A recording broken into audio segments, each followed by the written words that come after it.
మీరు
కోట్ల దేవతలు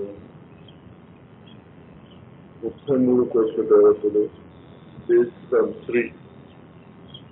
ఈ ఓంకారం అనేది ఇప్పుడు మనం చేసిన ఉచ్చారణను కాళ్ళు జగత్తులో ఉన్నటువంటి దేవతా శక్తులు యక్ష గంధర్వ కిన్నర 3 రకాలైనటువంటి దేవతా శక్తుల గురించి మాట్లాడుకుంటూ ఉంటాం మనం ఈ దేవతల గురించి. అందులో ఇది యక్ష టైప్కి ఇంకా పోతుంది. యక్షుడు అనేసరి వల్ల మనం కన్ఫ్యూజ్ అవుతాం. టెక్నాలజిస్ట్ అంటే కన్ఫ్యూజ్ కావు. యక్షుడు అనేటువంటి మాట మన వేదాలు కానీ ఎప్పుడైనా వచ్చినప్పుడు అర్థం ఏంటంటే ఈ నోస్ ద టెక్నాలజీ. సూనకన్నుడు అనేటటువంటి ఒక యక్షుడు దగ్గరికి ద్రౌపది యొక్క చెల్లెలు పాంచాల నరేశ్వరు యొక్క కూతుర్ని పంపిస్తాడు ద్రోణాచార్యుడు. అతను మారుస్తాడు సెక్స్ చేంజ్. అతను రోజుకి 21 సార్లే మాట్లాడతాడు అని. ఓంకారం కూడా మనము 21 సార్లు చేయమని చెప్తాను నేను. కానీ మీరు ఆ 21 అనే సంఖ్యలో ఇప్పుడు కొత్తగా కన్ఫ్యూజ్ అవ్వచ్చు. ఇది మీరు వీలైనంత వరకు ఇది ప్రాక్టీస్ చేసుకుంటే సూక్ష్మ జగత్తులో ఉన్నటువంటి టెక్నికల్ ఎక్స్పర్ట్స్ టేక్ ఓవర్ చేసుకుంటారు. అది ఇప్పుడు ఉంది మన శరీరంలో అన్నం అల్లడం కానీ, శ్వాస పీల్చుకోవడం కానీ, బ్లడ్ సర్క్యులేషన్ కానీ, హార్ట్ పంపింగ్ కానీ,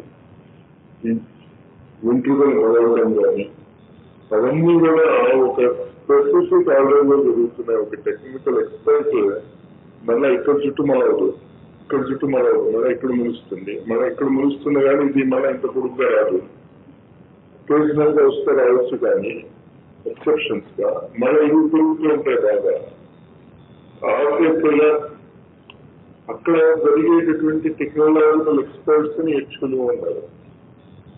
దాన్ని మెల్లిమెల్లిగా ఆంథ్రోమోర్ఫిక్ కాన్సెప్ట్ ఇచ్చి మనుషుల్లాగే మనం ట్రీట్ చేయడం మొదలైతే కన్ఫ్యూజన్ లో వచ్చాం. అనేటువంటిది ఎక్కడున్నా కూడా 20 సార్లు అనే లోపల నిద్రపోయాడు. చిన్నపిల్లలు చాలా ఈజీగా నిద్రపోతారు. సౌండ్ వైబ్రేషన్స్ లో సూడింగ్ ఎఫెక్ట్ ఉంది. బోస్టన్ మెడికల్ కాలేజీ కోర్సెస్ అని చెప్పాను కదా, ఎయిడ్స్ కూడా దీంతో క్యూర్ వచ్చింది.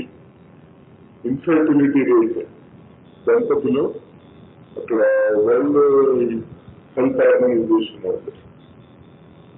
ఇంకా వీళ్ళ పిల్లలు పుట్టరు అని సర్టిఫికేట్ ఇచ్చేసారు వాళ్ళు. ఎక్కడ కాన్షియస్ చేతన వస్తుందో ఆ మాలో అకారక్షేత్రంలో వాళ్ళకి మందులు లేవు. దానికి ఈ ఓంకారం ఇప్పుడు ఆయన చెప్పిన టెక్నికే ఇది.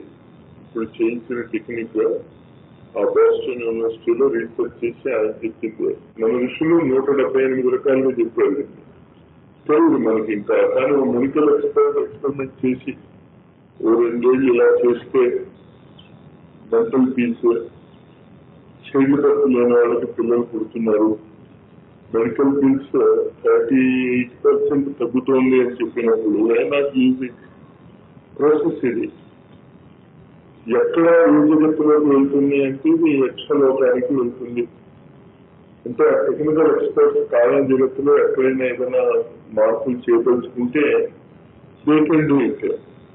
ఇప్పుడు రిమోట్ కంట్రోల్ తో ఎలాగైతే మనం కూర్చునే టీవీని ఆన్ ఆఫ్ చేస్తున్నాం, ది సౌండ్ వైబ్రేషన్ ఏదో మెథడ్ దాని ఖర్చు వెళ్తుంది. అది మనం తర్వాత పట్టుకోలేకపోయినా ఇది మాత్రమే మీరు పొద్దున్న సాయంత్రం ఎంత ఎక్కువ చేసుకోగలిగితే అంత మంచిది. ఇక్కడ ఎంత ఎక్కువ అంటే but never class half an hour limit. దీనికే అరగంట దాటకండి. కానీ అరగంట కంటే తక్కువ చేయడానికి ట్రై చేయండి. మ్యాక్సిమం లిమిట్ విడుకోండి. నెక్స్ట్ గాయత్రి మంత్రానికి వైఖరి లెవెల్లో మనం జపం చేద్దాం 10 minutes. ఈ జపం చేస్తున్నప్పుడు నిన్న చెప్పిన విషయాలు గుర్తుంచుకోండి. సౌండ్ ఎనర్జీ 3 రకాలుగా ఉపయోగించుకోవచ్చు. Straight propagation, circular propagation, kundalini propagation. Spiral path గా ఉపయోగించుకోవచ్చు. నేను చెప్పలేదు. నిన్న 2 రకాలు చెప్పాను నేను. అయితే స్ట్రెయిట్ ప్రాపగేషన్ అంటే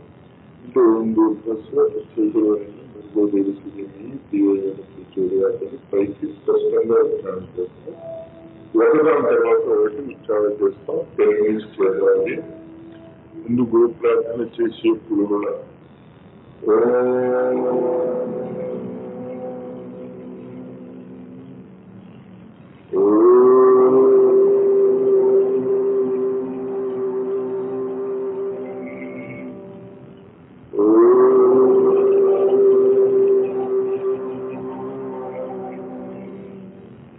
ఇందాక ఓంకారానికి ఇప్పుడు ఓంకారానికి తేడా తెలుస్తుంది కదా. ఇక్కడ దేని మీద స్ట్రెస్ చేశాం? గురువు మీద స్ట్రెస్ చేశాం. గురువు అనేది సూక్ష్మలోకాలకు చెందింది. గురువు ఎప్పుడు సూక్ష్మ జగత్తుల్లో ఉంటారు కనుక ఈ విధంగా ఓంకారం ఎప్పుడైతే మనం చేస్తామో గురువుల దగ్గరికి వెళ్తుంది. వాళ్ళని ఆహ్వానిస్తున్నాం. ఇలా తేడా అర్థం చేసుకోండి. అంటే కాలంలో నుంచి ఎక్కడికి వచ్చాము? సూక్ష్మ జగత్తులోకి వస్తున్నాం. మనం 3 సార్లు ఓంకారం చేస్తాం. సూక్ష్మ జగత్తుకు సంబంధించింది.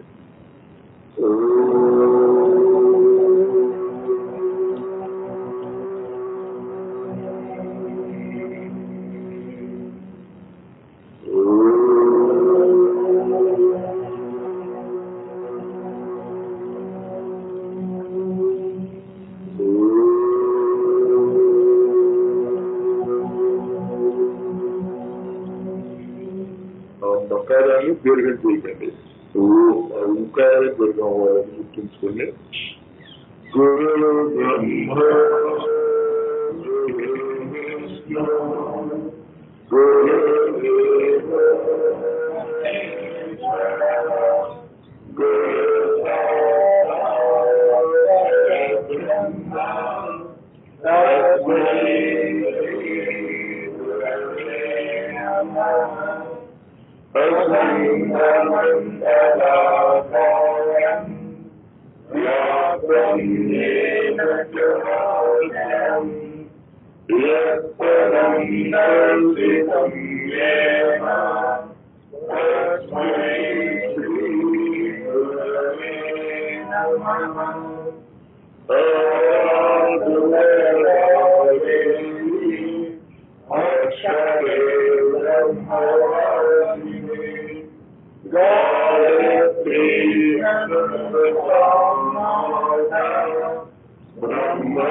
भर्गोदेवस्य धीमहि धियो यो नः प्रचोदयात्।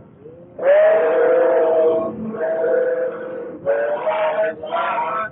तत्सवितुर्वरेण्यं भर्गोदेवस्य धीमहि धियो यो नः प्रचोदयात्।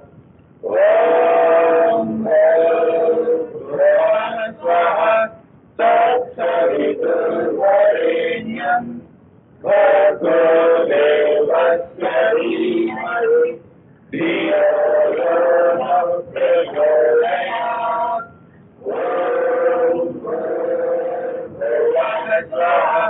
तत्सवितुर्वरेण्यं भर्गोदेवस्य धीमहि धियो यो नः प्रचोदयात्।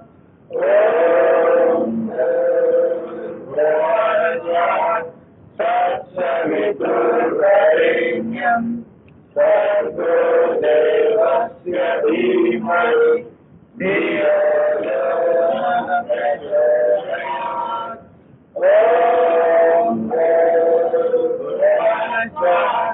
तत्सवितुर्वरेण्यं भर्गोदेवस्य धीमहि धियो यो नः प्रचोदयात्।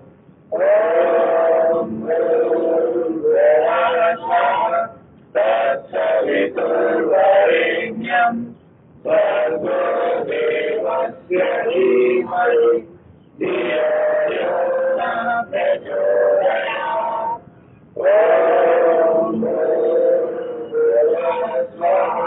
तत्सवितुर्वरेण्यं भर्गोदेवस्य धीमहि धियो यो नः प्रचोदयात्।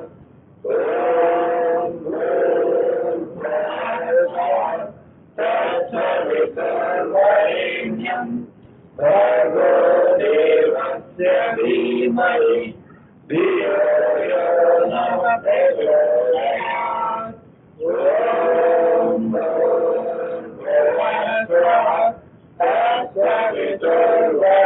तत्सवितुर्वरेण्यं भर्गोदेवस्य धीमहि धियो यो नः प्रचोदयात्। तत्सवितुर्वरेण्यं भर्गोदेवस्य धीमहि धियो यो नः प्रचोदयात्। तत्सवितुर्वरेण्यं भर्गोदेवस्य धीमहि धियो यो नः प्रचोदयात्।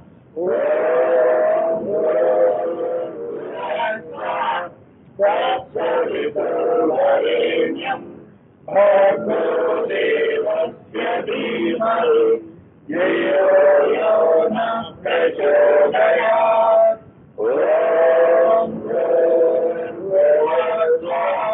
तत्सवितुर्वरेण्यं भर्गोदेवस्य धीमहि धियो यो नः प्रचोदयात्।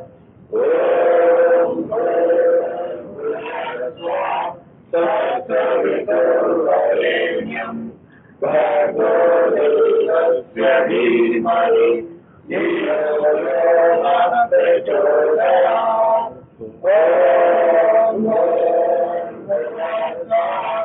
तत्सवितुर्वरेण्यं भर्गोदेवस्य धीमहि धियो यो नः प्रचोदयात्।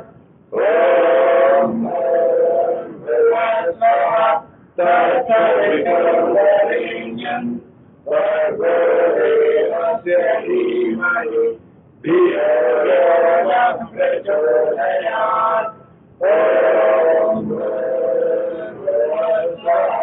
तत्सवितुर्वरेण्यं भर्गोदेवस्य धीमहि धियो यो नः प्रचोदयात्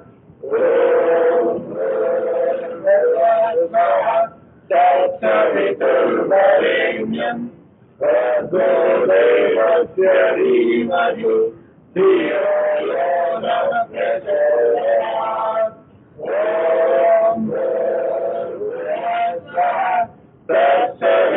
तत्सवितुर्वरेण्यम् भर्गो देवस्य धीमहि धियो यो नः प्रचोदयात्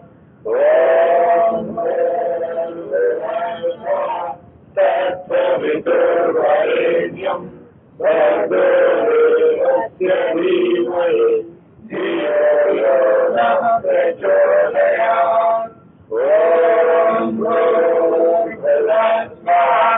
तत्सवितुर्वरेण्यम् भर्गो देवस्य धीमहि धियो यो नः प्रचोदयात्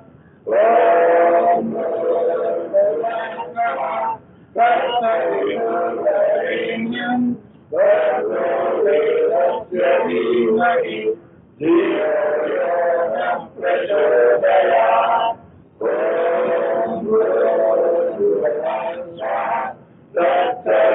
तत्सवितुर्वरेण्यम् भर्गो देवस्य धीमहि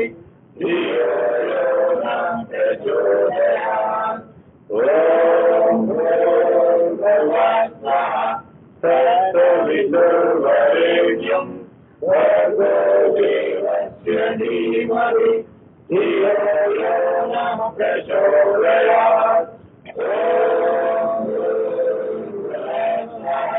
तत्सवितुर्वरेण्यम् भर्गो देवस्य धीमहि धियो यो नः प्रचोदयात् तत्सवितुर्वरेण्यम् भर्गो देवस्य धीमहि धियो यो नः प्रचोदयात्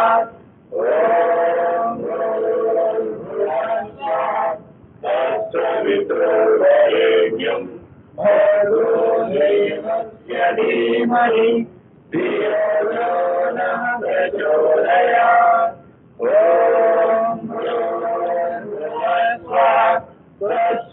तत्सवितुर्वरेण्यम् भर्गो देवस्य धीमहि धियो यो नः प्रचोदयात् तत्सवितुर्वरेण्यम् भर्गो देवस्य धीमहि धियो यो नः प्रचोदयात् तत्सवितुर्वरेण्यम् भर्गो देवस्य धीमहि धियो यो नः प्रचोदयात् तत्सवितुर्वरेण्यम् भर्गो देवस्य धीमहि धियो यो नः प्रचोदयात् तत्सवितुर्वरेण्यम् भर्गो देवस्य धीमहि धियो यो नः प्रचोदयात्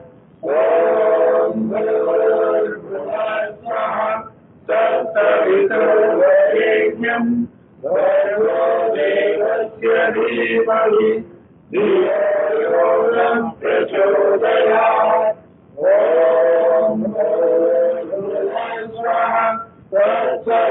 तत्सवितुर्वरेण्यम् भर्गो देवस्य धीमहि धियो यो नः प्रचोदयात्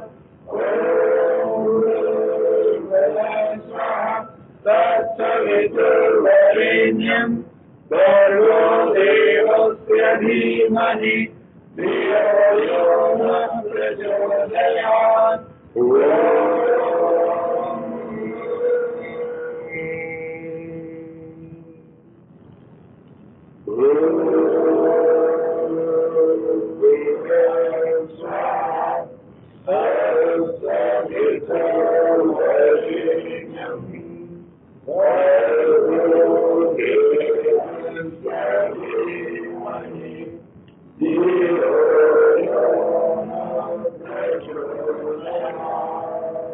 కళ్ళు మూసుకుని సైలెంట్ గా రియాక్షన్ చూడండి బాడీలో.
చూడండి శ్వాస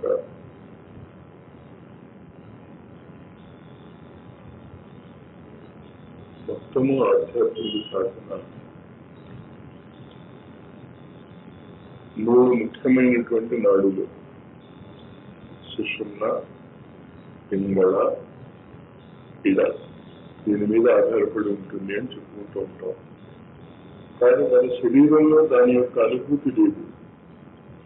ఎక్కడ పింగళ ఉంది, ఎక్కడ సుషుమ్న ఉంది, ఎక్కడ ఇడానాడు ఉంది అనేటువంటిది లేదు. మన ఋషులు 72,000 నాడులు శరీరంలో ఉన్నాయని, ఆ 72,000 నాడులు సముదాయం యొక్క బ్రహ్మాండము ఈ పృథ్వీ అని. మన శరీరానికి పృథ్వీకి ఏంటి తేడా లేదు. పృథ్వీకి నార్త్ పోల్ ఉంటే మనకి సహస్రారం ఉంది, పృథ్వీకి సౌత్ పోల్ ఉంటే మనకి మూలాధారం ఉంది. ఈ మూలాధారం నుంచి సహస్రారం మధ్యన నడిచేటటువంటి అనేక నాడీ సముదాయాలన్నీ కలిపి మన శరీరం ఎలా ఏర్పడుతుందో పృథ్వీ కూడా అలాగే ఏర్పడుతుంది. ఇది ఆధ్యాత్మిక జీవితంలో మనం నేర్చుకోవాల్సినటువంటి విషయం. ఇది నేర్చుకోవడం లేదు మనం. ఇప్పుడు మనం చేసేటటువంటి శ్వాస డీప్ బ్రీతింగ్ అనేటటువంటి పేరుతో చేసేటటువంటి దాంట్లో ఆ మూడు పట్టుకోండి మీరు. అసలు ఇడానాడి, పింగళానాడి, సుషుమ్నా నాడి మన శరీరంలో ఎక్కడున్నాయి, ఎటు వెళ్తున్నాయి అవి అందరికీ తెలిసి ఉంటాయి. Ida, Pingala, Sushumna all open to all fundamental గా. ఇంకా అక్కడ నుంచి మార్పులు చేర్పులు వస్తూ ఉంటాయి. ఈ మార్పులు చేర్పులు ఎలా వస్తాయి, ఎక్కడి నుంచి వస్తాయని చెప్పుకుంటూ ఇది కాస్త జాగ్రత్తగా మీరు మెమరైజ్ చేసుకోవాల్సినటువంటి విషయం ఇది.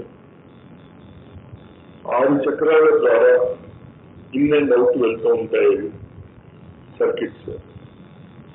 శ్వాస పీల్చాం మనం. అంచేత మనం శ్వాస పీలిస్తే ఇలా నాడులోంచి వెళ్ళి రివర్స్ అంటే ఇటు నుంచి వెళ్ళింది ఇటు వెళ్తుంది, ఇటు నుంచి వెళ్ళింది ఇటు వెళ్తుంది. ఇలా రివర్స్ అయ్యి కాబట్టి మీకు కంట్రోల్ మీదుగా చూసుకోవాలి. కరెక్ట్ సొల్యూషన్ కాదు, కానీ మన పనికి ఇట్స్ ఓకే. మన ఊహించటానికి ఈజీ అవుతుంది. అంచేత ఇలా దానికి ఇలా అయినా పెడతాం, ఇలా అయినా పెడతాం. ఏమంటారు నామాలు కానీ సుకుండాలు కానీ అది ఎందుకు పెడుతున్నామో మర్చిపోతాం. మనం వేరియస్ ప్లేసెస్ లో పెడతాం. ఆ వేరియస్ ప్లేసెస్ లో మళ్ళా సబ్ సెంటర్స్ ఉన్నాయి, కానీ అవి ఉన్నాయి అని అనుకోవటమే తప్ప యూజ్ చేసుకోలేకపోతే ఏం లాభం అవుతున్నాయి మనం. ఇంచేత ఈ శ్వాస చేస్తున్నప్పుడు వాటిని మీరు జాగ్రత్తలు చేసుకోక్కర్లేదు, ఏమీ చేసుకోక్కర్లేదు, గుర్తించడమే. శరీరంలో బాడీలో ఎనాటమీలో అలానా సిస్టమ్ ఇలా ఉంది, హార్ట్ నుంచి నర్వ్స్ ఇలా వెళ్తున్నాయి, దాని వైపులా 4 కవాటాలు ఉన్నాయి, ఇలా ఒక నరువు వెళ్తుంది, ఇలా ఒక నరువు కాదు మీన్ వెసల్స్ వెళ్తున్నాయి, బ్లడ్ వెసల్స్ వెళ్తున్నాయి. శరీరం అంతా బ్లడ్ వెసల్స్ ఎలా వెళ్తున్నారు, బ్లడ్ వెసల్స్ వెళ్ళడానికి కారణం మన యోగ శాస్త్రం చెప్పేదంటే అన్నమయ కోశంలో ఉన్నటువంటి ప్రాణవాయువులు అక్కడి నుంచి వెళ్తున్నాయి కనుక దాని యొక్క రిఫ్లెక్షన్ ఇది నారాయణ తత్వం. ఈ బ్లడ్ అనేది నారాయణ తత్వము. ఈ బ్లడ్ వెసల్స్ ఎటు నుంచి ఎలా వెళ్తున్నాయో ఆల్మోస్ట్ అన్నమయ కోశంలో ఉన్నటువంటి నాడీ సముదాయాలు కూడా అలాగే ఉంటాయి, స్లైట్ మార్పులు చేర్పులతో. ఆ డీపర్ లేయర్స్ కి మనం వెళ్ళక్కర్లే. కానీ ఇప్పుడు మీరు శ్వాస చేస్తున్నప్పుడు మాత్రము నేను deep breathing, very slow breathing అని ఏం చెప్తానంటే శ్వాస లోపలికి వెళ్తుంది, మెల్లిగా ఇలా లోపలికి వెళ్ళింది, ఎడం వైపు నుంచి వెళ్ళింది, కుడి వైపు నుంచి వెళ్ళింది, క్రాస్ అయింది. సరే, ఎక్కడ క్రాస్ అవుతుందో అక్కడ బొట్టు పెడతాం మనం. బొట్టు పెట్టడంలో ఉద్దేశం అది అయినో ఆ క్రాసింగ్ లెవెల్ పైనుంచి కిందకి దిగుతుంది. బాహ్య సాధకుడులో నాసికాగ్రం మీదకి వస్తుంది ఇక్కడికి. ఆ బొట్టు పెట్టి స్థలాన్ని బట్టి గురువు చెప్పేసుకుని శిష్యులు వాళ్ళకి అర్థం అయిపోయింది. వాళ్ళు ఏ క్లాస్ లో మనం బిఏ అని ఎలా రాసుకుంటాం, ఎంఏబిఎస్ డిగ్రీ ఒకటి కొంచెం మెట్రిక్ ఇయర్ బట్ ఫెయిల్యూర్ పూర్వకాలం ఉండేది ఆ డిగ్రీ. ఆ డిగ్రీ బట్టి తెలుస్తుంది వాళ్ళ ఎడ్యుకేషనల్ లెవెల్ ఎలా ఉందో. అలాగే ఈ బొట్టు ఆ డిగ్రీ లెవెల్ తెలిపేది. ఎప్పుడైతే దాని బొట్టు విలువ తెలియలేదు, డిగ్రీ గొప్పగా చెప్పుకోవడంలో ఏమైనా సిగ్గుపడుతున్నాయంటే నేను బిఏని, నేను 10వ క్లాస్ వరకు చదివాను అని అలా సిగ్గుపడటం నేను చెప్పుకోవడానికి. గర్వంగా చెప్పుకుంటాడు నా ఎడ్యుకేషన్ స్టాండర్డ్ ఇది అని. అక్కడ రహస్యమూ లేదు. బిఏ చదివాను, నేను ఎంఏ అని ఏం చెప్పుకోను, నేను పిహెచ్డీ అని ఏం చెప్పుకోడు. నేచర్ యాక్సెప్ట్, సొసైటీలో మనం యాక్సెప్ట్ చేసేస్తాం నీ క్వాలిఫికేషన్. నేచర్ యాక్సెప్ట్, సొసైటీలో మనం యాక్సెప్ట్ చేసేస్తాం నీ క్వాలిఫికేషన్ ని. అది బొట్టు పెట్టుకోవటంలో ఉన్నటువంటి అంతరార్థం. ఫస్ట్ అంతరార్థం ఏంటి అంటే నేను శ్వాస ద్వారా నా శరీరంలో ఉన్నటువంటి నాలుగుని ఇంతవరకు గుర్తించగలిగాను. అంటే పూర్వకాలం యోగ విద్యకి ఇంపార్టెంట్ ఉండేది కనుక ఆ బొట్టు పెట్టి వాడికి విలువ వచ్చేది. ఆ బొట్టు పెట్టి వీళ్ళు ఆ బొట్టు పెట్టి సాధకుడి దగ్గరికి వెళ్ళేవాడు. మళ్ళా వాడు చేయగలగాలి. ఆ బొట్టులో ఎక్కడ బొట్టు ఉన్నదో దానికి తగినటువంటి ఆధ్యాత్మిక శక్తులు వాడి శరీరంలోకి ప్రవేశించగలగాలి. కానీ ఆ 3 నాడులే మనకి తెలియదు. ఫండమెంటల్ ఇడా పింగళ సుషుమ్న అని ఉన్నాయంటారే తప్ప యాక్చువల్ గా మన శరీరంలో మన శ్వాస ఎలా వెళ్తుందో ప్రయాణిస్తుందో తెలియదు. అశ్వమేధ యజ్ఞం గురించి చెప్తూ పూజ గురుదేవులు ఒక పుస్తకం రాశారు, దేవ సంస్కృతి దిగ్విజయము అని. అంటే మన భారతీయ కల్చర్ ఆర్ డివైన్ కల్చర్ రెండు అంత యూనిఫైడ్ అయిపోయాయి. దేవ సంస్కృతి అన్నా భారతీయ సంస్కృతి అన్నా ఒకటే అన్నంత కలిసిపోయి రెండు కూడా. ఆ దేవ సంస్కృతి దిగ్విజయ యాత్రలో శ్వాసను అమావాస్య పూర్ణిమలలోకి పంపించగలిగిన వాడు అమావాస్య పూర్ణిష్టి యజ్ఞములు చేయగలుగుతాడు. బాహ్యంగా అమావాస్య నాడు పూర్ణిమ నాడు మీరు యజ్ఞం చేస్తే ఏం లాభం అని అడుగుతాడు. 8వ పేజీ అనుకుంటా దేవ సంస్కృతి దిగ్విజయాత్ర తెలుగు పుస్తకంలో 8వ పేజీయో 16వ పేజీయో నాకు గుర్తులేదు, వివరణ ఉంది. ఇప్పుడు ఆ పూర్ణిమ అమావాస్య యజ్ఞాలకి మనం ప్రాథమికమైనటువంటి సూత్రాలు నేర్పుతున్నాం. ఇక్కడ మీ సీరియస్నెస్ నేనేం రిక్వెస్ట్ చేస్తాను మిమ్మల్ని అంటే ఈ డీప్ బ్రీదింగ్ అనేది ఎలాగో మనం శ్వాస పీల్చుకోవాల్సిందే. పీల్చుకునేది ఎల్లప్పుడూ ఈ డీప్ బ్రీదింగ్ పీల్చుకోండి. మీరు మామూలు శ్వాస మర్చిపోదాం, మనం యోగులం అయిపోదాం. మనం ఏంటి యోగులం అయిపోవటంలో మన అంతరార్థం? ఇలా శ్వాస వెళ్తుంది, వెళ్తోంది, ఇలాగే రౌండ్ తిరిగి ఇక్కడ వచ్చింది. అంటే ఇక్కడ కలుస్తున్నప్పుడు ఇటువైపు వచ్చింది ఏంటి? ఇటువైపు నుంచి వచ్చిన్నాడు, ఇటు తిరిగింది. ఇటువైపు వచ్చిన్నాడు, ఇటు తిరిగింది. మళ్ళా రివర్సల్ అవుతుంది. ఈ రివర్సల్ ఒకరి వైపు నుంచి ఒకవైపు కలిగేటటువంటి రివర్సల్ గమనించడానికి ట్రై చేయండి. మీరు మొట్టమొదట చివరి వరకు వెళ్ళిపోలేరు. అంత డీప్ ఎక్స్పెరిమెంట్స్ చేయకండి. మీరు చేయవలసింది ఏంటంటే శ్వాస లోపలికి వెళ్ళాక ఈ సర్కిట్ పట్టుకోండి. మీరు ఈ సర్కిట్ పట్టుకుని ఇది కిందకి ఎలా దిగుతుందో అనేది ఆలోచించడానికి ట్రై చేస్తూ డీప్ బ్రీదింగ్ చేయండి. 10 నిమిషాలు చూద్దాం ఏమవుతుందో. కంగారు ఏమీ పడకండి. Nothing happens. మీకు రకరకాల అనుభూతులు చెప్తూ ఉంటారు మనుషులు. ఏ అనుభూతి వచ్చినా ఏమీ జరిగిపోదు. ఒక తిమ్మిరి బాగా ఎక్కుతోంది, నొప్పి వస్తుంది అన్నప్పుడు మాత్రం నేను మీకు చెప్పాను నిన్న, లేచి ప్రచారం చేస్తూ డీప్ బ్రీదింగ్ చేసుకోండి. తిమ్మిది నొప్పి తప్ప మిగతా ఏ అనుభూతి వచ్చినా కంటిన్యూ. కొంతమంది ఏమంటారు, పైకి లేచిపోతున్నా మాస్టర్ లేచిపోండి, ఏమీ అయిపోదు. Nothing happens. ఋషికేశ్లో ఈ సాధన చేస్తున్నప్పుడు ఫోటోగ్రాఫ్స్ తీశారు. 6 అడుగులు పైకి ఎత్తిన వాళ్ళ ఫోటోగ్రాఫ్స్ కూడా ఉన్నాయి. వెళ్ళారు, వచ్చారు. ఏమవుతుందట, నేను ఎగురుతాను. దానివల్ల అదేదో పెద్ద యోగ సిద్ధి అనుకోకండి. ఆకాశంలో లేచిపోయాడు, కింద దిగిపోయాడు, ఏమైంది? వాళ్ళకి నర్వస్ కాన్స్టిట్యూషన్ అలా ఉంది. కొందరు లావుగా ఉంటారు, కొందరు సన్నగా ఉంటారు. అంతే. కావాల్సింది మానసికంగా పరిణతి చెందడం. మీ లెవెల్ పెరగాలి, ఆలోచన విధానం. అది గుర్తుంచుకోండి. అంచేత ఒకవేళ అలాంటి అనుభూతులు ఏమైనా వస్తే మీరు గబుక్కుని కళ్ళు తెరిస్తే నిజంగా మీరు పైకి లేచి ఉంటే గాబరా పడతారు. లేవచ్చు కూడా, కానీ దానివల్ల మీకు ఏదో యోగ సిద్ధి వచ్చేసిన అనేటటువంటి భ్రమ వదులుకోండి. మీరు లేస్తే లేస్తారు, లేకపోతే లేవరు. అది ఇంపార్టెంట్ కాదు. దాన్ని బట్టి అర్థం ఏమవుతుంది అంటే, ఇప్పుడు రాకెట్ నుంచి కిందకి నొక్కుతుంది. రాకెట్ ఎటు వెళ్తుంది? పైకి వెళ్తుంది. అలాగే మీరు డీప్ బ్రీదింగ్ చేస్తున్నప్పుడు మీరు కిందకు నొక్కుతున్నారు బాడీని. పైకి లేవటంలో ఆశ్చర్యం ఉంది, లేవకపోతే ఆశ్చర్యపోవాలి మీరు. కానీ ఏంటి అందులో గొప్ప ఏం లేదు. అందులో నథింగ్ హ్యాపెన్స్ అంటే మీరు కరెక్ట్ గా శ్వాస పీల్చుకున్నారని. అదో గొప్ప విద్య ఏంటి? కరెక్ట్ గా శ్వాస. మిగతా అందరికీ శ్వాస పీల్చుకోవడం రాదు కనుక మీరు కరెక్ట్ గా శ్వాస పీల్చుకుంటున్నారు కనుక ఆ సంఘటన ఏర్పడవచ్చు. అది ఎందుకు చెప్పానంటే, అలాంటివి జరిగి కన్ఫ్యూజ్ అయిన వాళ్ళు ఉన్నారు. కన్ఫ్యూజ్ అయ్యి కాదు, కళ్ళు తెరవకండి అంతే. కళ్ళు తెరవకపోతే ఏమీ అవ్వదు. మీకు కనిపించదుగా. అలాగే కొందరు ఎక్స్పాండ్ అయిపోతున్నాం అన్న ఫీలింగ్ చెప్పారు. అయిపోండి, ఎక్స్పాండ్ ఏమవుతుంది? సంపూర్ణ విశ్వం అంతా కూడా నాలోనే ఉంది అనేటటువంటి భావం కూడా దీనివల్లే వస్తుంది.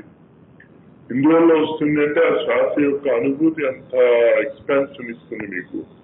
ఇది ఈ 2-3 రాలేదనుకోండి, అంచేత నేను శ్వాస కరెక్ట్ గా పీల్చుకోలేదా, అది కాదు.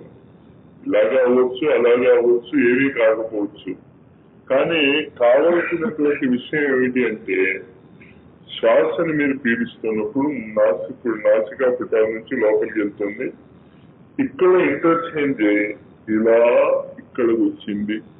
దాని తర్వాత ఏమైందో చూద్దాం. అది ప్రాక్టీస్ చేసుకోండి. మళ్ళీ చెప్తున్నాను, కూర్చోరా పడుతూ. స్లో డీప్ బ్రీదింగ్ లో ఆ భావం తీసుకోండి. శ్వాస ఇలా వెళ్ళి ఇలా తిరిగి ఇక్కడ నుంచి మన కింద దిగుతుంది. తర్వాత ఏమవుతుంది అన్నది మీరు పట్టించుకోకండి. అనుభూతి వస్తే పట్టించుకోండి హాయిగా. కళ్ళు మాత్రం తెరవకండి. మళ్ళా నేను తెరవమన్నంత వరకు ఏ ఫీలింగ్ వచ్చినా సరే గాబరా పడిపోకండి. Nothing will happen. నొప్పి, తిమ్మిర్లు కదలండి. పక్క వాళ్ళని డిస్టర్బ్ చేయకుండా అలా పత్రాలు చేయండి. శ్వాస కంటిన్యూ చేసుకోండి. స్టార్ట్. 3 సార్లు ఓంకారం చేసి ఎక్కువ చేస్తాం. ఎప్పుడు ఇది సూక్ష్మ జగత్తులోకి వెళ్తున్నాం కనుక అనేది చెయ్యం.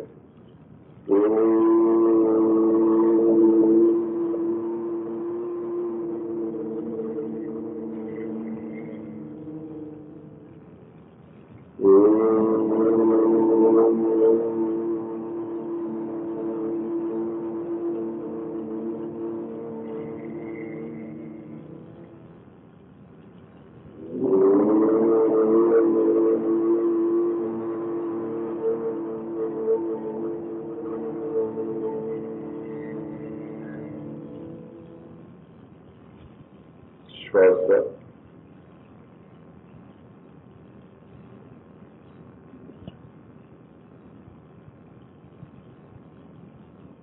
అంతా మర్చిపోయి శ్వాస శరీరం లోపలికి ఎలా వెళ్తుంది. నేను చెప్పిన గైడ్ లైన్ ఫాలో అవ్వండి. భూమధ్యం దగ్గర నుంచి రివర్సల్ అయి విశుద్ధికి వెళ్తుంది. తెరుచున్న వాళ్ళు కళ్ళు మూసుకుని ఉండండి, అనుమానం వచ్చిన వాళ్ళు కళ్ళు తెరవండి చెప్తాను నేను. నా వైపు చూడండి, అనుమానం ఉన్నవాళ్ళు మాత్రం మిగతా వాళ్ళు చేసుకోండి. శ్వాస ముక్కులోంచి లోపలికి వెళ్ళి భూమధ్యం దగ్గర కలిసింది. ఇది కుడివైపు శ్వాస, ఇది ఎడమవైపు శ్వాస కలిసి రెండు ఇలా తిరిగి రివర్స్ అయి కంఠం దగ్గరికి వచ్చాయి. కంఠం దగ్గరికి వచ్చినప్పుడు మళ్ళా రివర్సల్ అవుతాయి.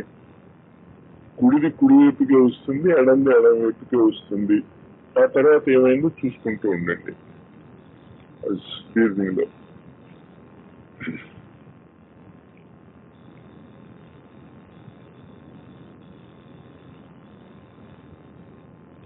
కడుపు లోపలికి పెట్టేసుకోండి. కడుపు నిండా కాదు గాలి పీల్చాల్సింది, ఊపిరితిత్తుల నిండా.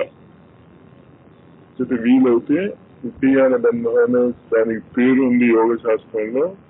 పేర్లతో మనకేం సంబంధం లేదు. కడుపు లోపలికి ఉంచుకోండి, అలాగే లోపలికి ఉంచుకుని గాలి పీల్చుకోండి. మొదట్లో కొంచెం ఇబ్బందిగా ఉంటా, తర్వాత సెట్ అయిపోతుంది. కడుపు లోపలికే ఉంచుకోండి.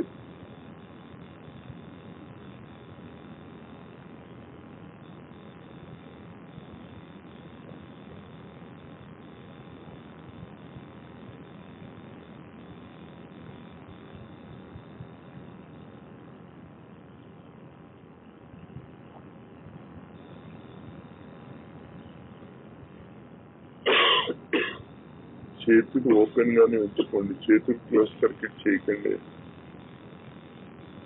చేతులు మోకాళ్ళ మీద ఉంచుకోండి, కలపకండి. అది మీ ఇష్టం, ఎక్కడైనా ఉంచుకోండి. క్లోజ్ సర్క్యూట్ కాదు మన ఇప్పుడు లక్ష్యం.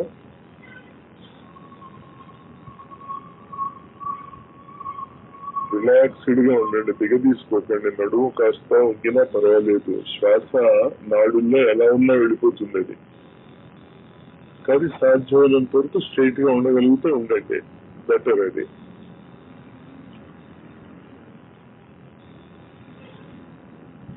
ముక్కులోంచి వెళ్ళిన గాలి ఆజ్ఞా చక్రములోంచి కంఠం వరకు వచ్చి కంఠం నుంచి విశుద్ధికి వెళ్తోంది. తర్వాత ఏమవుతుందో అబ్జర్వ్ చేస్తూ ఉండండి, వదిలేస్తూ ఉండండి, అంతే.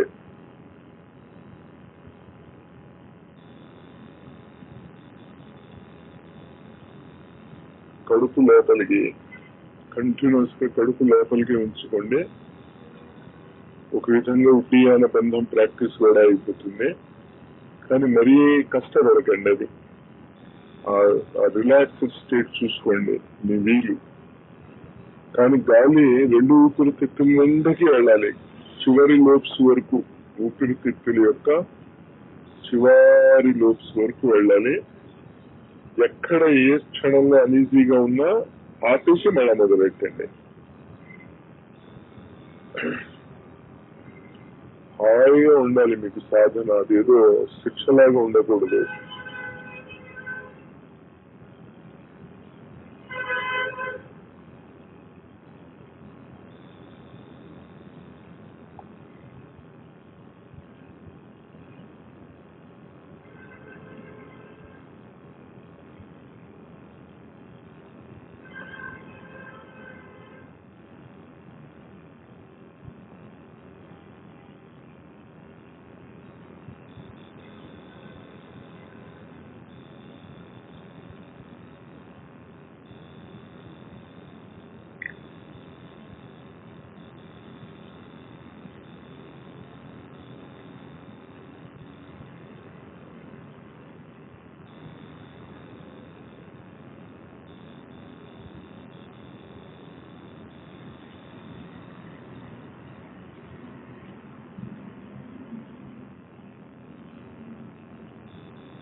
కడుపు లోపలికి వేసుకోండి. చెస్ట్ కానీ ఏది కానీ కదలకూడదు. ఊపిరితిత్తుల నుండి చెస్ట్ ఎందుకు కదులుతుంది?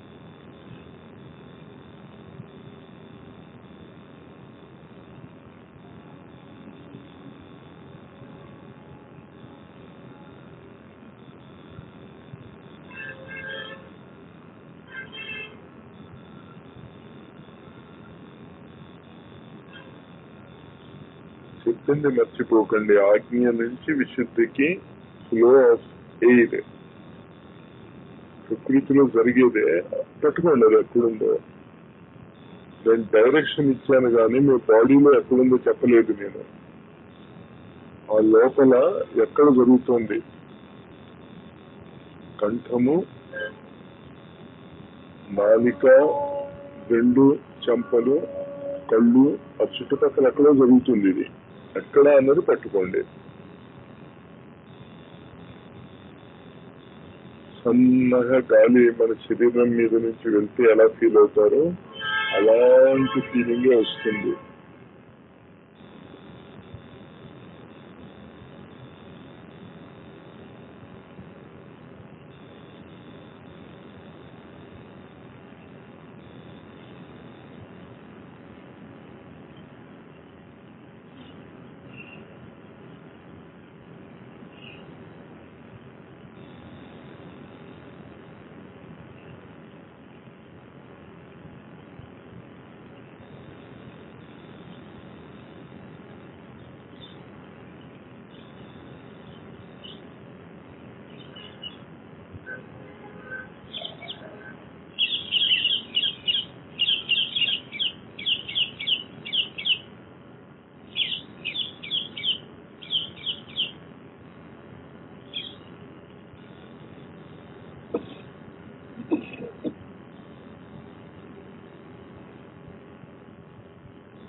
ఏం మర్చిపోకండి.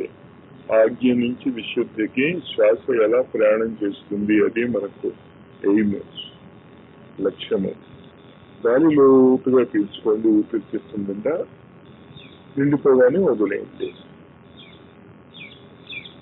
పరిశ్రమ లేకుండా హాయిగా రిలాక్స్డ్గా పీల్చుకోండి. అప్రయత్నంగానే శ్వాస ప్రక్రియ జరుగుతుంది. మీరేం చేయక్కర్లే. ఏంటంటే ఊపిరితిత్తుల నిండా పీల్చుకునేది అలవాటు లేదు కనుక అలవాటు చేసుకోండి.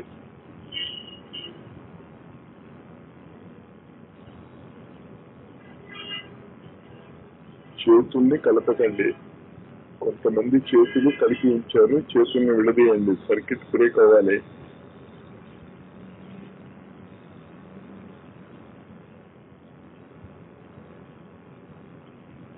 మీకు ఎలా వీలుగా ఉందో అలా చేపెట్టుకోవచ్చు. కలపకండి అంతే. చేతుల్ని ఎలా అయినా పెట్టుకోండి. ఓపెన్ గా ఉన్నా, కిందకైనా, నేల మీదైనా.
మెల్లిగా కళ్ళు తెరవండి. నెక్స్ట్ ఫేజ్ చెప్పాక మనం ఇంకా వృక్షాల దగ్గరికి వెళ్తాం. వెళ్ళినప్పుడు ఈ నెక్స్ట్ ఫేజ్ కూడా కలుపుకుని ఈ శ్వాసలో నేను చెప్పింది ఏంటి అంటే మీకు పౌర్ణమి అమావాస్యలు భౌతిక జగత్తులో ఎలా ఏర్పడతాయో, ఒక సంవత్సర కాలంలో 12 అమావాస్యలు 12 పౌర్ణమాస్యలు వస్తూ ఉంటాయి. ఒక సంవత్సర కాలంలో బాహ్య జగత్తులో జరిగేది మనకి ఒక ఉచ్ఛ్వాస నిశ్వాసలో జరిగిపోతుంది. మనకి కూడా 12 అమావాస్యలు 12 పౌర్ణమాస్యలు ఏర్పడతాయి. ఆ సింక్రనైజేషన్ మరి కాలచక్రానికి దానికి సంబంధం ఉంటే మరి లింక్ ఎలా కుదురుతుంది? మన చేతిలో ఉన్నటువంటి సెకండ్ హ్యాండ్ నిమిషానికి ఎన్నిసార్లు తిరిగిపోతుంది? 60 సార్లు తిరిగిపోతుంది. మినిట్స్ హ్యాండ్ ఒకసారి తిరుగుతుంది. మరి అవర్స్ 168 తిరుగుతుంది. కానీ 3 ఒకే చోట ఉన్నాయి. 3 కూడా ఒకదానికోటి సింక్రనైజ్ అయ్యే ఉన్నాయి. 1 గంట ముందు, 1 సెకండ్ ముందు, 1 నిమిషాల ముందు 3 ఉన్నాయి ఇక్కడ. ఈ 3 కూడా కలిసి తిరుగుతున్నాయి. కానీ ఆ కలిసి తిరగటానికి కావాల్సిన సింక్రనైజేషన్ లో తాను ఎన్ని రెట్లు తేడా వస్తుంది? సెకండ్స్ నుంచి మినిట్స్ కి 60 టైమ్స్ పెరిగింది. మినిట్స్ నుంచి అవర్స్ కంటే ఇంకో 60 టైమ్స్ పెరిగింది. అలాగే 60 సంవత్సరాల సైకిల్ మనం చెప్పుకుంటాం. ఏంటది సంవత్సరాలు వస్తాయి కదా 60. ఆ లింక్ అది అంటే ఆ లింక్ ఇక్కడ ఉంటుంది. ఆ లింక్ పట్టుకోవటమే కాలజ్ఞానం అంటే. అంచేత ఆ పూర్ణిమలు ఎలా ఏర్పడతాయో అన్నది అర్థం చేసుకుంటే చేసేదేమైనా జరుగుతుంది అక్కడ. దాన్ని మనం అబ్జర్వ్ చేసుకోలేదు. సైంటిస్టులు ఏం చేస్తున్నారు? మనకి ప్రకృతిలో జరిగే నియమాలని మీకు అర్థమయ్యేది చెప్తున్నారు. వాళ్ళు ప్రకృతి నియమాలను మార్చలేరు. వాళ్ళు ఏం చెప్తున్నారు? ప్రకృతిలో ఉన్నటువంటి నియమాల్ని మనకి వివరించి చెప్తున్నారు. విద్యుత్ శక్తికి ఈ నియమాలు ఉన్నాయి, అయస్కాంత శక్తికి ఈ నియమాలు ఉన్నాయి, స్టీల్ కి ఈ నియమాలు ఉన్నాయి. మీరు ఉపయోగించండి. నియమాలు ఎక్కడ ఉన్నాయి? ప్రకృతిలో ఉన్నాయి. వీళ్ళు కనిపెట్టింది ఏం కాదు. అలాగే కాలము అనేటటువంటిది చాలా విచిత్రమైనటువంటి కాన్సెప్ట్. థియరీ ఆఫ్ రిలేటివిటీలో ఐన్స్టీన్ చాలా దగ్గరికి వచ్చి భారతీయులు చెప్పినటువంటి యాంగిల్ కి unified field theory of relativity అని చెప్పబోతూ కొన్ని కారణాల వల్ల ఆగి ఉంది. కానీ ఆ కారణాలు ఏంటి అంటే మన శరీరంలో జరిగేటటువంటి సంవత్సర పురుషుడు యొక్క యానము యజ్ఞము. అది పురుష సూక్తం అంటే. పుట్టిన పురుష సూక్త పారాయణ చదివేస్తాం మనం. పురుష సూక్తం మొత్తము ఒక సంవత్సరంలో ఎలా జరుగుతుందో మన శరీరంలో మొత్తం చెప్తాడు వాడు. చంద్రమా మనసు జాత, సూర్యుడు చక్షుల జాగ్రత్త, సూర్యుడు చక్షుగా మారాడు, నాది అంతరిక్షంగా మారింది. ఇలా శరీరానికి ప్రకృతిలో ఉండేటట్టు ఒక సంవత్సరం సైకిల్ కి, అందులో ఇది ఫండమెంటల్. ఇప్పుడు చెప్పబోయేటటువంటి సైకిల్. మీరు చెట్ల దగ్గరికి వెళ్ళండి. చెట్ల కంటే మంచి గురువులు ఎవరు లేరు మనకి. అందుకే ఎవరికి జ్ఞానం వచ్చినా చెట్టు దగ్గర వచ్చింది. మీకు ఈ చెట్టు దగ్గర వస్తుందో చెప్పలేం మనం. ఇవాళ రావచ్చు కూడా. అది కష్టమేం కాదు. ఎందుకంటే ప్రకృతిలో జరుగుతున్న దాన్ని పట్టుకోవడానికి కష్టమే ఉంది. ఎక్కడ అమావాస్య పూర్ణిమ జరుగుతున్నాయంటే సూర్యుడు చంద్రుడు కలిసి ఒక చోట ఉంటే అమావాస్య అంటాం ప్రకృతిలో మనం. సూర్యుడు చంద్రుడు ఎదురుగా ఉంటే పూర్ణిమ అంటాం. ఇది ఇలా పిందల చంద్రనాడి సూర్యనాడి అంటూ ఉంటాం. ఇక్కడ వేరువేరుగా ఉన్నాయి, ఇక్కడ కలిసాయి. ఇది అమావాస్య. ఇక్కడ నుంచి ఇలా తిరిగాయి, ఎదురెదురయ్యాయి పూర్ణిమ. ఇక్కడ ఏమైంది? కలిసింది. అంచేత ఇలాగా 6 చక్రాలు ఉన్నాయి. 6 అమావాస్యలు వస్తాయి. ఆ 6 చక్రాలకి పక్క పక్కన ఎదురెదురుగా 6 పూర్ణిమలు వస్తాయి. కిందకి దిగుతూ ఉంటే, పైకి చేస్తూ ఉంటే మళ్ళీ అది రిపీట్ అవుతూ ఉంటుంది. కిందకి దిగుతున్నప్పుడు దక్షిణాయనం అంటాం, ఉత్తరాయణానికి వెళ్తున్నప్పుడు ఉత్తరాయణం అంటాం. పైకి లేస్తూ ఉంటాయి శ్వాస భారతీయులు. భగవద్గీత 8వ అధ్యాయంలో చాలా స్పష్టంగా దీని గురించి చెప్తాడు. నేను చాలా చోట్ల వెతికాను ఎవరైనా ఎక్స్ప్లెనేషన్ ఇస్తారో అని. ఎందుకో మరి ఇంత సింపుల్ విషయం ఎక్స్ప్లెనేషన్ ఇవ్వలేదు. ఇంకో విషయం కూడా మీకు చాలా ఆనందం కలిగే ఉత్సాహం కలగజేసేటటువంటి విషయం ఏంటి అంటే, బ్రహ్మజ్ఞానం మీకు కావాలి అంటే బ్రహ్మ గురించి మొత్తం బ్రహ్మ పుట్టిన దగ్గర నుంచి ఈ 1000 యుగాలు బ్రహ్మ యొక్క 14 మనవంతరాల గురించి మనకి పూర్తి అవగాహన కావాలంటే చాలా సింపుల్ గా చెప్తాడు అక్కడ. సహస్ర యుగ పర్యంతం దేహోరాత్రి విదో జనా. అహోరాత్రాలలో మనిషి 21,600 శ్వాసలు తీసుకుంటాడు అని యోగ శాస్త్రం చెప్తోంది. యావరేజ్ మీద అది అందరికీ కరెక్టే అవుతుంది. ఒక 100-150 కంటే తేడా రాదు. నేను చాలా సార్లు ఎక్స్పెరిమెంట్ చేసి చూశాను, మీరు చేసుకోండి ఎక్స్పెరిమెంట్. ఆ 21,600 అన్నది స్టాటిస్టికల్లీ చాలా అక్యురేట్ సంఖ్య. దాన్ని మీరు అహోరాత్రాలలో 1000కి తగ్గించగలిగితే, అంటే పొద్దున్న 1000 శ్వాసలు మాత్రమే తీసుకుని రాత్రి 1000 శ్వాసలు మాత్రమే తీసుకుంటే బ్రహ్మజ్ఞానం మీకు వచ్చేస్తుంది అన్నాడు. మొత్తము లాహిరి మహాశయకి ఆయన గురువు గారు నేర్పినటువంటి సీక్రెట్ ఇదే. కానీ బలవంతంగా తీర్చుకుంటే ఏం కాదు. బలవంతంగా మనిషిని క్లాస్ రూమ్ లో కూర్చోబెడితే వాడికి ఏమొస్తుందో మనకి తెలుసు కదా. వాళ్ళు ఆనందంతో నేర్చుకుంటే, ఇది ఇప్పుడు నేర్చుకోండి. ఇది మీరు ఈ 6 అమావాస్యలు కిందకి దిగుతున్నప్పుడు వస్తాయి. ఎక్కడొస్తాయి? 6 చక్రాల్లో వస్తాయి. 6 చక్రాలు జాగరణ చేయాలి కనుక సాధన మొత్తము రాత్రిపూట జరుగుతుంది అంటాం. నవరాత్రులు, 3 రాత్రులు అంచేత ఈ సాధన మొత్తం ఎప్పుడు కూడా రాత్రి జరుగుతుంది. అంటే రాత్రి జరుగుతుంది అంటే బయట రాత్రి ఉందో లేదో మనకు అక్కర్లే. మీ చేతనత్వము 6 చక్రాలలో ఉంటే రాత్రి, అది ఎదురుగా ఉంటే పూర్ణిమలు. ఈ మధ్యన ఎదురుగా ఉన్నటువంటివి, మధ్యన ఉన్న దాంట్లో ఉన్నటువంటివి పైనుంచి కిందకు వస్తున్నప్పుడు కృష్ణపక్షం అంటాం. పైనుంచి కింద నుంచి పైకి వెళ్తున్నప్పుడు కృష్ణపక్షం అంటాం. అగ్ని, జ్యోతి, రవ, శుక్ల, షణ్మాస, ఉత్తరాయణ. ధూమో రాత్రి సదా కృష్ణ, షణ్మాస, దక్షిణాయనం. ఇది ఉత్తర దక్షిణాయనాలు మీ శరీరంలో జరుగుతాయి. ప్రతి శ్వాసకి జరుగుతాయి. ప్రతి శ్వాసకి శ్వాస కిందకి మీరు పీల్చుకుంటున్నప్పుడు, లోపలికి వెళ్తున్నప్పుడు 6 అమావాస్యలు, 6 పూర్ణిమలు జరిగిపోతాయి. శ్వాస బయటకు వస్తున్నప్పుడు 6 పూర్ణిమలు, 6 అమావాస్యలు జరిగిపోతాయి. వాటికి వాళ్ళు ఇచ్చినటువంటి పేర్లు అవి, టెక్నికల్ పేర్లు. బాహ్య జగత్తులు కూడా అవే జరుగుతున్నాయి. అంటే అంతర్ జగత్తులోనే పట్టుకోవడానికి వాళ్ళ ప్రయత్నం చేయండి. శ్వాస డీప్ బ్రీతింగ్ ఎలాగో చేస్తారు. చెట్టు దగ్గర కూర్చోండి, కళ్ళు మూసుకుని లోపల జరుగుతున్నటువంటి ఈ కిందకి దిగుతున్నప్పుడు దక్షిణాయనము, పైకి వస్తున్నప్పుడు ఉత్తరాయణము.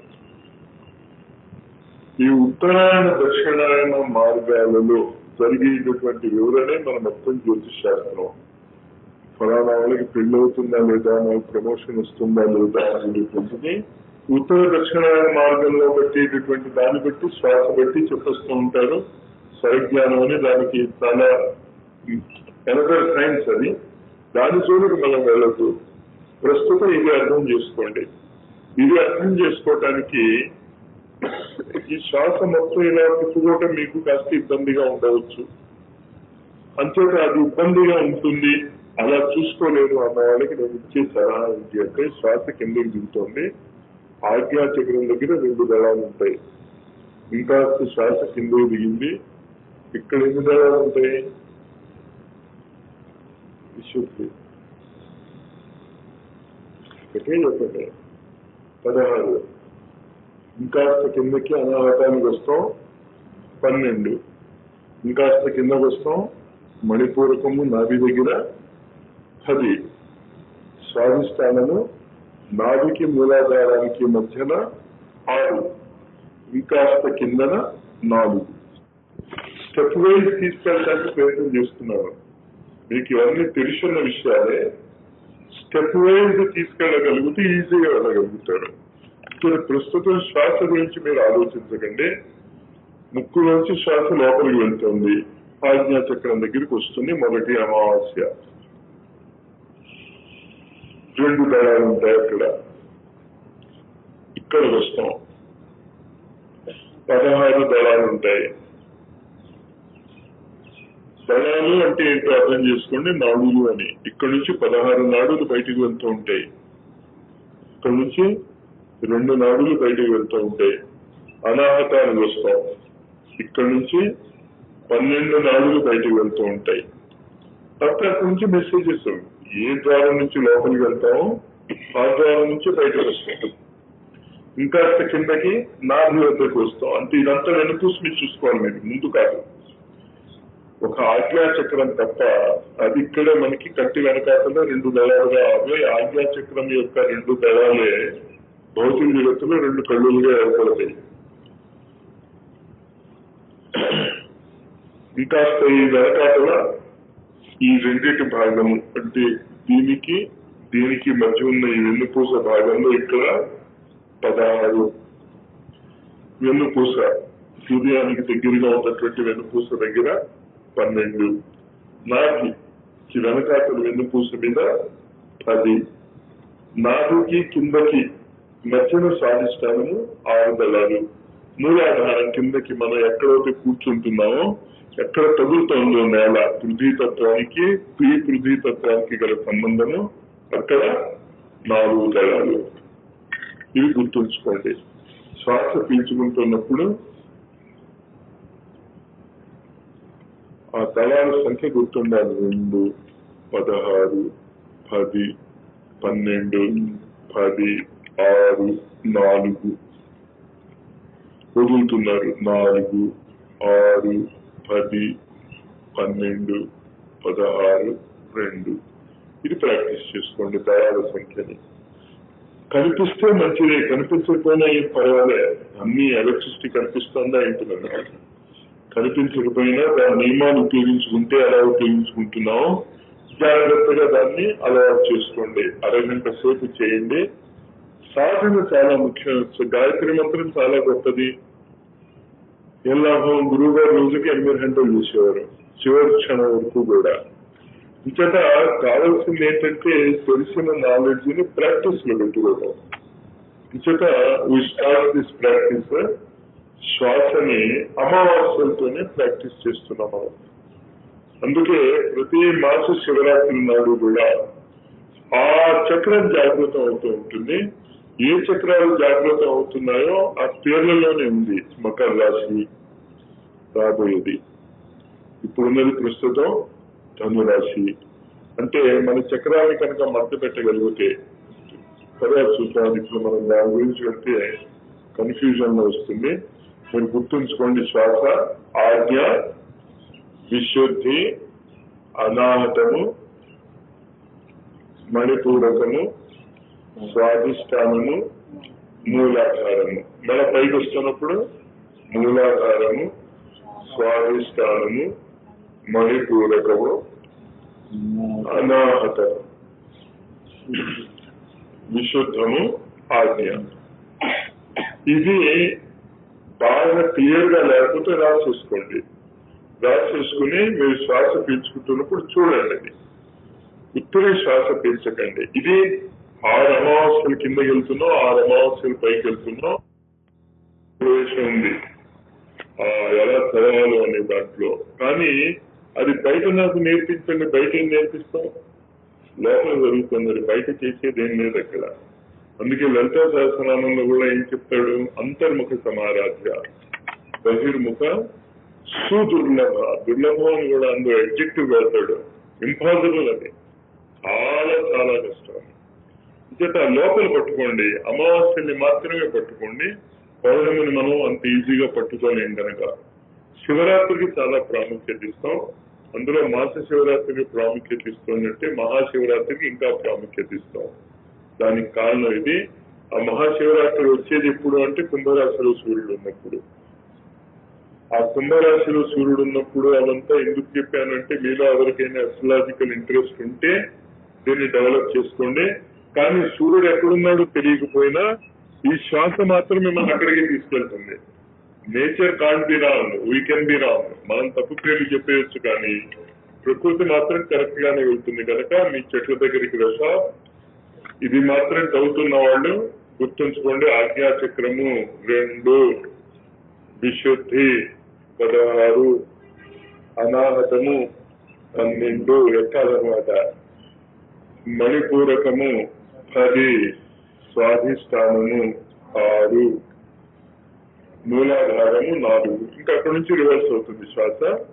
మూలాధారం నుంచి మళ్ళీ రిపీట్ చేసుకుంటాం మనం. ఇది ప్రాక్టీస్ చేసుకోండి. అరగంట సేపు ఎక్స్పర్ట్స్ అయిపోండి సంఖ్యల్లో. వాటిలో వీలైతే అక్కడక్కడ ఆగగలగండి. అంటే ఏంటి?